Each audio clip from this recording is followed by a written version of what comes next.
Salut, c'est Sonia Chan. Bienvenue dans Instant présent de Dieu avec la rhapsodie des réalités. Je suis très heureuse de vous retrouver encore pour ce dernier rendez-vous de la semaine. J'espère que la semaine a été pour vous.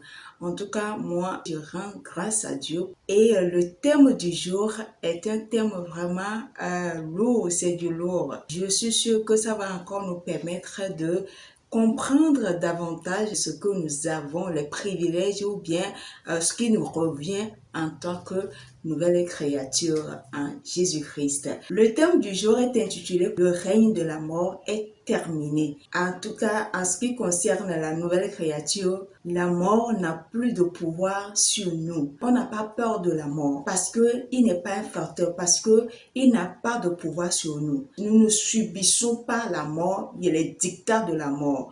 Et nous ne sommes plus dans cette peur-là que des gens et qui n'ont pas Christ, les gens du monde ont. Le verset d'ouverture est tiré de Romains chapitre 5, verset 14. Là, il est écrit « Cependant, la mort a régné depuis Adam jusqu'à Moïse, même sur ceux qui n'avaient pas péché par une transgression semblable à celle d'Adam, lequel est la figure de celui qui devait venir. » Alléluia. Dans l'enseignement d'aujourd'hui, nous comprenons clairement que la mort a régné depuis Adam jusqu'à Moïse. De quand on dit depuis Adam, depuis la désobéissance de Adam à Dieu jusqu'à Moïse. Souvenez-vous qu'à la base, Dieu n'a pas créé l'homme pour qu'il meure, non. Dieu a créé l'homme pour qu'il vive dans l'éternité. Quand tu es dans l'éternité, tu vis dans un état où tout est à ta portée. Tu n'as pas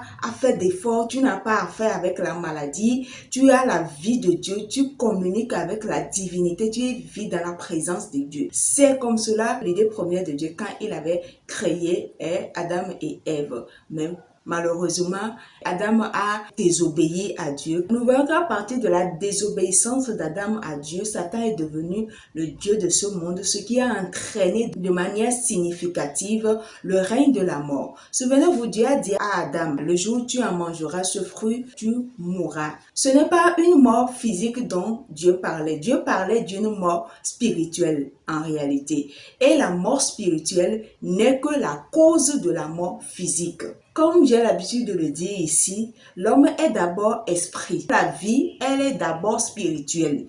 Le monde spirituel est beaucoup plus important que le monde physique. En réalité, c'est ça. Le monde même a pris forme, a été conçu depuis le règne spirituel. C'est-à-dire que Dieu a imaginé, Dieu a parlé. De par sa parole, les choses ont commencé par se réaliser. Ça veut dire que ces choses-là existaient dans le règne spirituel. Bref, ça c'est une parenthèse que j'ai déjà fermée. Ainsi, notre verset d'ouverture dit « Cependant, la mort a régné depuis Adam jusqu'à Moïse ». C'est là que nous allons voir dans Hébreux chapitre 2, verset 14, quand Paul parlait de Jésus-Christ. Ainsi donc, puisque les enfants participent au sang et à la chair, c'est-à-dire qu'on est en train de parler du processus de la naissance d'un être humain. Il y a également participé lui-même. À qui fait-on référence ici? À Jésus, sinon à Dieu lui-même, qui s'est fait chair et qui a habité parmi les hommes, afin que par la mort, il anéantit, c'est-à-dire quand il va venir mourir sur la croix, qu'il anéantisse celui qui avait la puissance de la mort, c'est-à-dire le diable. Il devait régler cette histoire-là une fois pour toutes par sa mort sur la croix, son ensevelissement et sa résurrection.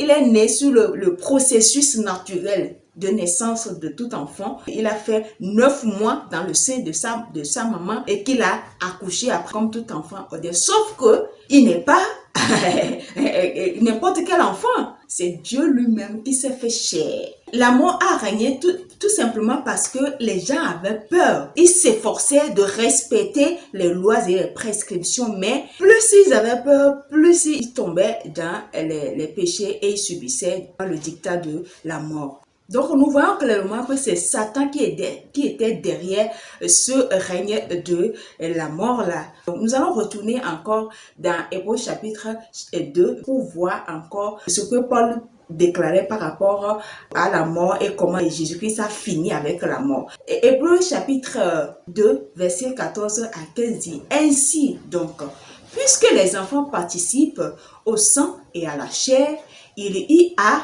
également participé lui-même, afin que par la mort, il anéantit celui qui avait la puissance de la mort, c'est-à-dire le diable, et qu'il délivra tous ceux qui, par crainte de la mort, étaient toute leur vie retenus dans la servitude. Nous voyons qu'ils étaient dans la servitude de la mort, non pas parce que la mort les détruisait, mais parce qu'ils avaient peur. La peur de la mort les maintenait dans la servitude. Alléluia. Alors que la mort a cessé de régner à la loi. Cela signifie qu'à travers la loi qui était basée sur l'alliance abrahamique, n'importe quel homme pouvait avoir le pouvoir sur la mort. Mais ils ne le savaient pas. Toute leur vie, ils étaient soumis à la servitude de la peur de la mort. Jusqu'à aujourd'hui, on observe encore cela, la peur de la mort que les gens ont dans le monde. Les gens ont tellement peur de mourir. Regardez l'avènement de la COVID-19 qui avait semé une psychose pas possible au sein de la population à l'échelle mondiale. Des gens sont morts par pure peur. Des gens ne développaient pas la maladie, mais parce qu'ils avaient peur de mourir. Vous n'imaginez pas le dégât que la peur peut causer dans la vie d'un être humain. La peur, c'est l'ennemi de l'épanouissement de l'homme, du développement de l'homme. Quand tu as peur, tu ne peux pas réussir, tu ne peux pas oser, tu ne peux pas affronter les difficultés qui sont devant toi. Aujourd'hui encore, avec cette histoire de pandémie, cette histoire de guerre par-ci, de terrorisme par-là, de maladie, de la méchanceté gratuite, de la cruauté qu'on observe un peu partout, des gens ont peur. Mais gloire à Dieu, nous qui sommes les enfants de Dieu, la nouvelle créature, nous savons que Jésus-Christ a fini avec cette histoire de la mort là depuis. Nous n'avons pas peur de mourir parce que nous avons une vie qui ne peut jamais être infectée ni affectée par quoi que ce soit. Nous sommes intouchables. Notre vie est cachée en Jésus-Christ. Avant que la peur sur la maladie, sinon la mort même, ne pense pouvoir nous atteindre, il doit d'abord passer par Dieu le Père, Dieu le Fils, Dieu le Saint-Esprit, avant de nous avoir. Justement, c'est pour cela que Jésus-Christ est venu, pour libérer, délivrer le monde de cette servitude de la peur de la mort. Quand nous allons dans Romains chapitre 6, verset 9, là, la Bible dit que, sachant que Christ, ressuscité des morts, ne meurt plus, la mort n'avait plus de pouvoir sur lui. Alléluia! C'est ce que je viens de dire. Nous sommes en Christ ressuscité. Par conséquent, quand Christ, la mort n'a plus de pouvoir sur Christ ressuscité, ça veut dire que la mort n'a plus de pouvoir sur moi. La tête qui est Jésus et le corps qui est l'Église forment le Christ. Alléluia. Donc, si la mort n'a pas de pouvoir de domination sur la tête, elle n'a plus aucune domination sur le corps, naturellement, que l'Église. Donc, nous voyons que la mort n'a aucun pouvoir sur vous, sur moi, sur toi qui as reçu Christ, sur toi la nouvelle créature. La Bible dit que vous avez été introduit à la vie et à l'immortalité. Alléluia. Vous voyez cela dans 2 Timothée chapitre 1 verset 10. Gloire à Dieu. Nous vivons dans l'immortalité. Nous avons fini avec la mort depuis. Nous sommes venus à la fin de l'enseignement d'aujourd'hui. Nous allons prendre rapidement la confession. Vous allez répéter après moi, s'il vous plaît. Je suis sans peur, car la mort a été paralysée, complètement vaincue par Jésus. La mort est engloutie, paralysée. Ô mort, où est ton aiguillon? Ô tombe, où est ta victoire? Quand Jésus avait vaincu la mort, j'étais en lui et avec lui, j'ai triomphé de la mort et du tombeau. Alléluia!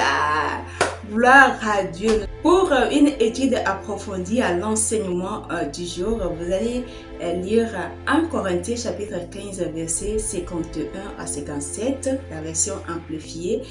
Et puis 2 Pierre chapitre 1 verset 2 à 4. Marc chapitre 14 verset 53 à 72. Puis Nombre chapitre 29, chapitre 30 et 31. Maintenant pour une étude de la Bible en 2 ans, vous allez lire Actes chapitre 26 verset 24 à 32, puis Psaume chapitre 71 et 72. Alléluia. Si aujourd'hui est votre première fois de tomber sur cette vidéo et que vous savez que vous n'avez pas encore fait de Jésus votre sauveur, Seigneur personnel, c'est l'occasion pour vous. Je vous invite à faire cette prière de salut. Vous allez répéter ces paroles après moi. Ô Seigneur Dieu, je crois de tout mon cœur en Jésus-Christ, Fils du Dieu vivant. Je crois qu'il est mort pour moi et Dieu l'a ressuscité des morts. Je crois qu'il est vivant aujourd'hui. Je confesse de ma bouche que Jésus-Christ est le Seigneur de ma vie à partir d'aujourd'hui. Par lui et en son nom, j'ai la vie éternelle. Je suis né de nouveau. Merci Seigneur d'avoir sauvé mon âme. Je suis désormais un enfant de Dieu. Alléluia. Félicitations, bienvenue dans la grande famille des enfants de Dieu, dans la grande famille des illuminés, des élus, des choisis, dans la grande famille tout simplement des champions de la vie. Alléluia. Nous sommes arrivés à la fin de ce rendez-vous 3e de la semaine. Aimez la vidéo, abonnez-vous à la page Facebook de Instant Présent de Dieu avec la Rhapsodie des réalités, ainsi que à la chaîne YouTube. Laissez des commentaires et des suggestions pour plus d'amélioration. D'ici là, si Jésus tarde à revenir, je vous donne rendez-vous sur lundi prochain et demeurez sous la protection du Tout-Puissant. Au revoir.